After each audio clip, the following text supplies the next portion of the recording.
მოგესალმებით, კვლავ, ვინც ახლა შემოგვიერთდა და დაუბრუნდით ამჯერად სტუმართან ერთად, თუმცა სანამ სტუმარზე გადავინაცვლებდებით, აუცილებლად გეტყვით, რომ თქვენთვის არაჩვეულებრივი შანსი, რომელიც არ უნდა გაუშვათ ხელიდან, გთავაზობთ პალიტრა ელი 50 წიგნი, რომელიც უნდა წაიკითხო სანამ ცოცხალი ხარ, რომელიც გვიმშვენებს ფონს და თაროებს ჩვენ სტუდიაში.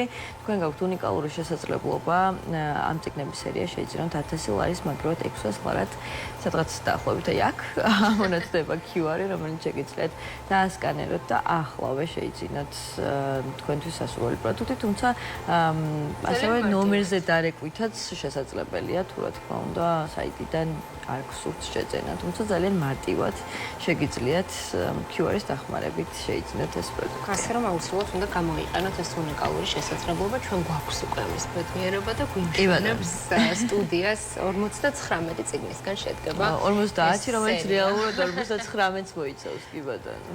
მოდი გადავიდეთ სტუმართან, ძალიან მნიშვნელოვანი და საჭირო თემით ჩვენს რეალობაში განსაკუთრებით. სამეზობლო სამართალზე უნდა ვისაუბროთ მრავალბინიანი სახლების მაცხოვრებლებისთვის, ასე რომ იყავით ყურადღებით, რომ რაღაცა გაუგებრობაში არ აღმოჩნდეთ ხოლმე, იმიტომ რომ ბევრი დეტალი იქნება, რომელსაც ჩვენ სტუმართან ერთად გავეცნობით. თამთა გელაშვილი, ადვოკატი შემოგვიერთდა. დილომშვიდობის თამთა, მადლობა იმისთვის, რომ ხართ დილიდან ჩვენთან ერთად. როგორ რეგულირდება მრავალბინიანი საცხოვრებლების სახლში მცხოვრებთა სამეზობლო ურთიერთობები? ვიცით, რომ უამრავი მართლაც მრავალბინიანი კორპუსი გვაქვს თბილისში და რას გვეტყვით? მოგესალმებით მაყურებლებს, მადლობას მოგახსენებთ მოწვევისთვის.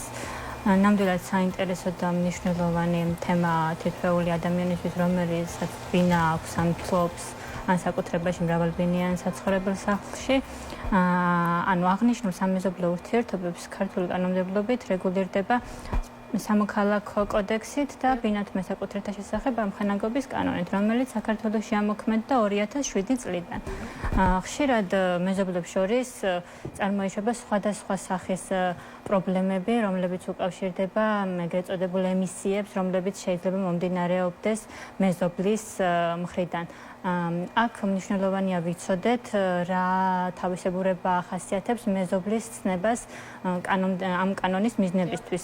მეზობელში ამ შემთხვევაში არ მოიაზრება მხოლოდ მომიჯნავედ არსებული, აი ჩვენს პირდაპირ ან ჩვენს ზემოთ მხოლოდ მცხოვრები ადამიანი. ამ შემთხვევაში კანონმდებელმა განსაზღვრა, რომ მეზობელი შეიძლება იყოს ნებისმიერი ნაკვეთის თუ სახლის მეპატრონე, უძრავი ქონების მეპატრონე, რომლიდანაც შესაძლებელია გამომდინარეობდეს ორმხრივი ზემოქმედება.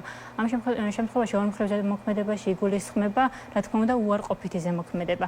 ანუ არა აქვს მნიშვნელობა ჩვენს ზედა მეზობელი იქნება მის ზედა თუ, ასე ვთქვათ, კიდევ გვერდით მდებარე კორპუსში მდებარე ბინიდან შემოსული ემისია, რომელიც ჩვენ გვაზიანებს, შეიძლება ამ შემთხვევაში მივიჩნიოთ მეზობლად.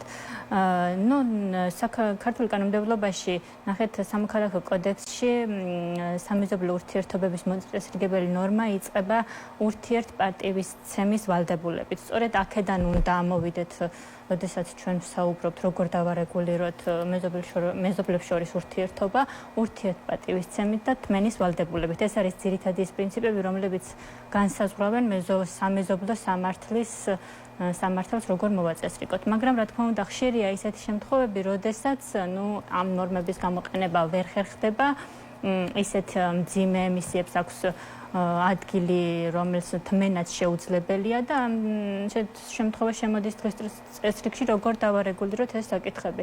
ხომ მაგალითად მეზობელმა ჩამოგვიშვა წყალი, გახდება ამ დროს. ხშირად მომართავენ ხოლმე კითხვით, როგორ მოვიქცეთ.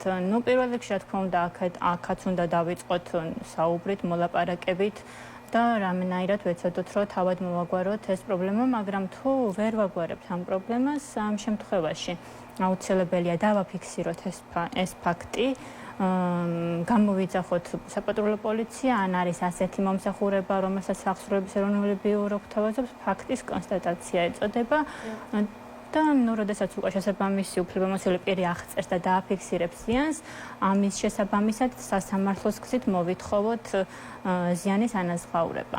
რაც შეეხება სხვა ისეთ ემისიებს, როგორიც არის მაგალითად ხმაური, სუნი, ორთქლი და ასე შემდეგ, ამასაც აწესრიგებს ქართული კანონმდებლობა და ეწოდება ზოგიერთი ემისია არის ისეთი არსებითი, რომელსაც ვერ მოვითმეთ, მაგალითად ხმაური 11 საათის შემდეგ ამას განსაზღვრავს ტექნიკური რეგლამენტი, რომ ხმაურის სიხშირის მოთმენის ვალდებულება გვაქვს და ასე შემდეგ. ამ თითოეულ პუნქტს ასე ვთქვათ, განვიხილავთ ასე ცალ-ცალკე, იმას რაც ყველაზე მნიშვნელოვანი არის, ვთქვათ, ფუჭდება საერთო მოხმარების სხვადასხვა ნივთები, იქნება ვთქვათ, სიტყვაზე სახურავი, ლიფტი და ასე შემდეგ, რაც შეიძლება რომ დაზიანდეს, ვის პასუხისმგებლობაში არის ამის შეკეთება, ეს ალბათ ყველაზე მნიშვნელოვანია, რაც უნდა ვიცოდეთ. მრავალბინიან საცხოვრებელ სახლებში გვაქვს ბინათ მესაკუთრეთა ამხანაგობები, რომლებიც თავისთავად შექმნილად ითვლება თუ არ დავარეგისტრირებთ ამას შესაბამის ორგანოში.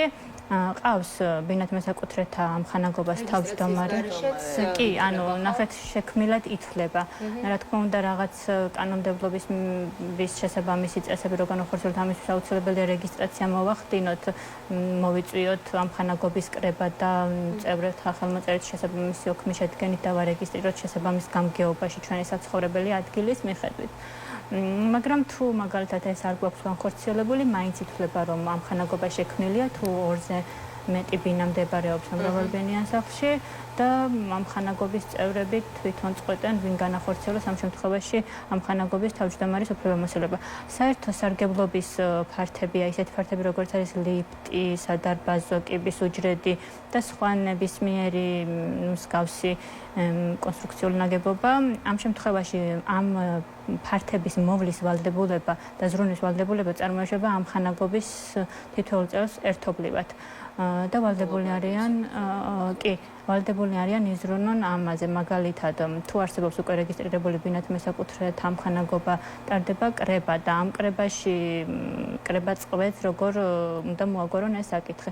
მაგრამ მაგალითად ხშირად არის ხოლმე ისეთი შემთხვევები, როდესაც ერთი მეზობელი ამბობს, რომ ანუ მე არ ვცხოვრობ მაგალითად ზედა სართულზე და არ გავიღებ სახურავის შეკეთების ხარჯებს, ხო?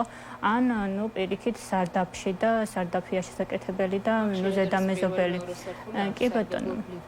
აი ესეთ შემთხვევაში კანონმდებლობის თვალსაზრისით როგორ უფლისწორია? ასეთ შემთხვევაში, როდესაც ერთ-ერთი ამხანაგობის წევრის დავალიანება ამხანაგობის წინაშე 500 ლარზე მეტია, ანუ ეს შეფასება და 500 ლარზე მეტია, ამხანაგობის თავმჯდომარეს თავისი ინიციატივით ან ამხანაგობის წევრების მიმართვის საფუძველზე უფლება აქვს დაარეგისტრიროს ეს ვალდებულება მიბმული ვალდებულების სახით ამ უძრავ ქონებაზე.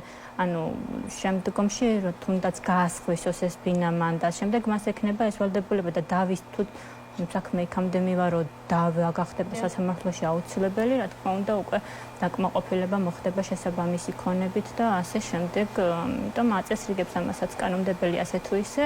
სხვა ნებისმიერ შემთხვევაში, რომელიც მოგვარებაც ასე ვთქვათ, იმ პრინციპებზე, რომელიც ზემოთ ვახსენე ურთიერთპატივისცემის და თმენის ვალდებულების ფარგლებში ვერ ჯდება, უკვე უნდა მივმართოთ სასამართლოს და სასამართლო შეაფასებს რამდენად ნამდვილად ქონდა ჩვენთან ის. რამდენად ხშირია დღეს ხშირს ასე არ გამიგია რომ სამეზობლო დავის გამო სასამართლოსთვის მიემართოთ ან დაფიქსირებული. რამდენად ხშირია დღეს საქართველოში ეს მიმართვიანობა?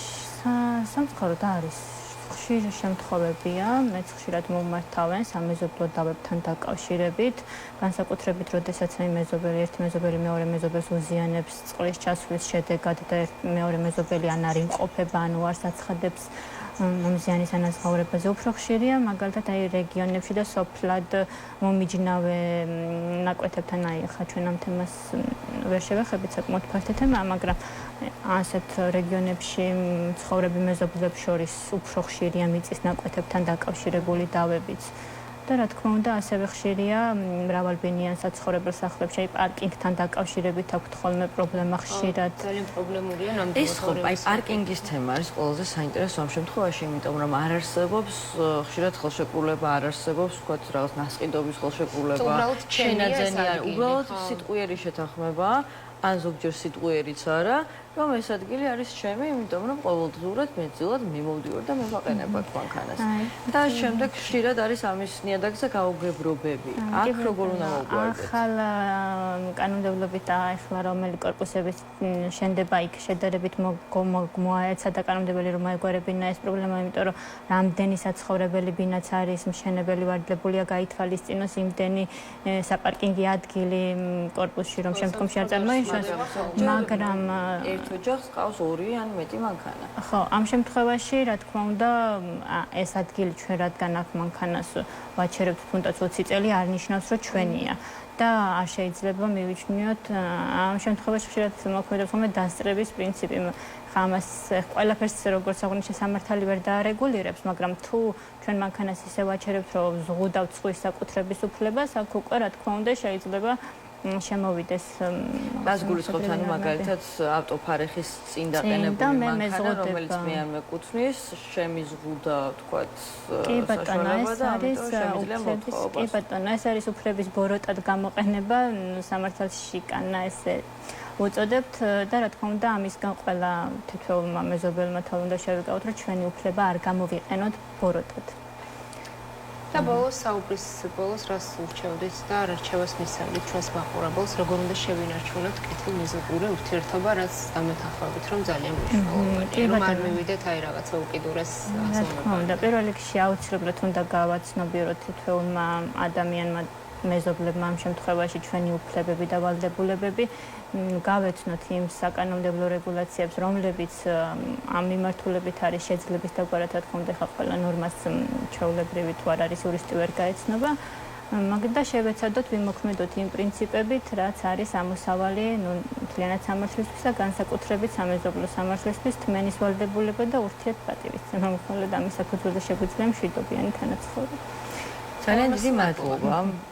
მოკლედ რომ შევაჯამოთ, ჯობია რომ ვიყოთ ლოიალურები, კარგი განწყობით სამეზობლოს და რათა არ დაგჭირდეს თავები და იურიდიული ჯარი. ყველა რომ ერკვეოდეს ამ ნიუანსებში, ალბათ არ მივიდოდა ხოლმე უკიდურესობებამდე. მინიმუმ მგონია რომ აი მამხანაგობის თავმჯდომარეები, რომლებიც თავმჯდომარედ არიან არჩეულები, მგონია რომ ისინი მაინც უნდა ფლობდნენ, როგორ? ხო, უნდა იცოდნენ. ხო, ისინი მაინც უნდა ფლობდნენ ინფორმაციას. კი, და აგვარებდნენ თუნდაც საკუთარი მეზობლების ამ სხვადასხვა პრობლემებს. თუმცა ხშირ შემთხვევაში თავმჯდომარეობა მხოლოდ რაღაცა გაუგებარი სტატუსია ხოლმე. თუმცა პრობლემები ნაკლებად გვარდება. ძალიან კარგი იქნება თუ ყველა აქტიურად ჩავერთვებით სამეზობლო ცხოვრებაში.